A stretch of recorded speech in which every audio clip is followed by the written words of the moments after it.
तो भाइयों आज फिर से आ गए थे अपने टायर बनवाने भैया पे, भूपेंद्र भैया पे, मोती नगर में। ये भाई लोग अपने साथ। क्या हाल चाल भैया?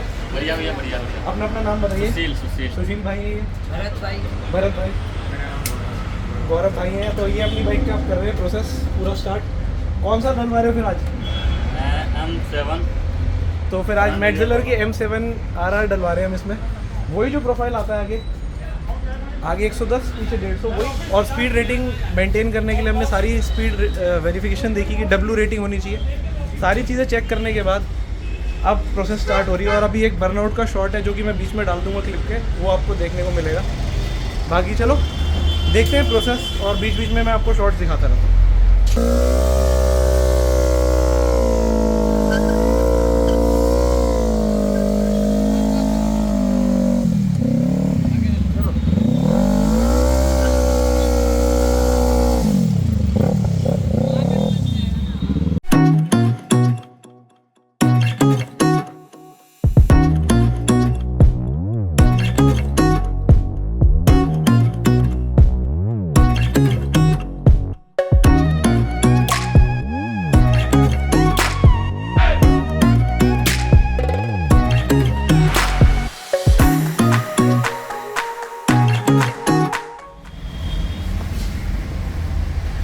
दिखने में आप लोग को लग रहा होगा कि ज़्यादा वर्न आउट नहीं हुआ है, वो नहीं है। बट इसका कंपाउंड रखे रखे जब हार्ड हो जाता है उसके बाद टायर यूजलेस सा हो जाता है। अगर आप देखें रोड्स पे तो प्रैक्टिकली ईयर डिपेंड नहीं करते, ईयर के साथ साथ यूजेबिलिटी और क्या कंडीशन है टायर की, वो सारी चीज़ें देखनी पड़ती है। अब ये वाला टायर हम डलवा रहे हैं जो कि है मैटजिलर का 150/60 M7 RR। So recent make का है, 23 का ही है, ज़्यादा पुराना नहीं है। हमेशा जब भी आप लें मैन्युफैक्चरिंग ईयर ज़रूर देखें।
जो कि है वही सेम M7 RR 110/70।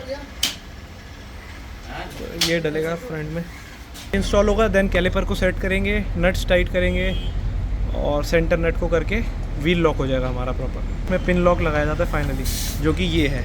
ये पिन लॉक फाइनली एंड में लगता है उसके टाइट होने के बाद।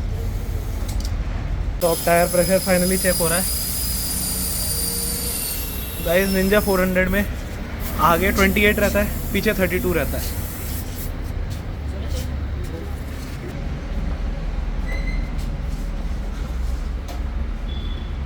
हो गई है अपनी बाइक रेडी, सारी चीज़ें कंप्लीट हो गई हैं। आप चलेंगे, बस बिलिंग करवाते हैं, देन आफ्टर बिलिंग चलते हैं आगे। फिर चलते हैं अपने घर वापस, बस बिलिंग कराते हैं, बाइक को टेस्ट राइड लेते हैं और we are ready to go with मैटजिलर M7 RR। मिलता हूँ आपको ऐसे ही अगले किसी व्लॉग में। निंजा 400 की आपको एक रिव्यू भी दूंगा ओवरऑल, और साथ ही साथ रिव्यू के साथ साथ इसकी exhaust sound versus stock exhaust, सारी चीज़ें मैं आपको दूंगा आने वाले व्लॉग्स में। तो बने रहिएगा। तो ओके भैया, फिर मिलते हैं अपने व्यूअर्स को आगे। तो मिलता हूँ अगले किसी व्लॉग में।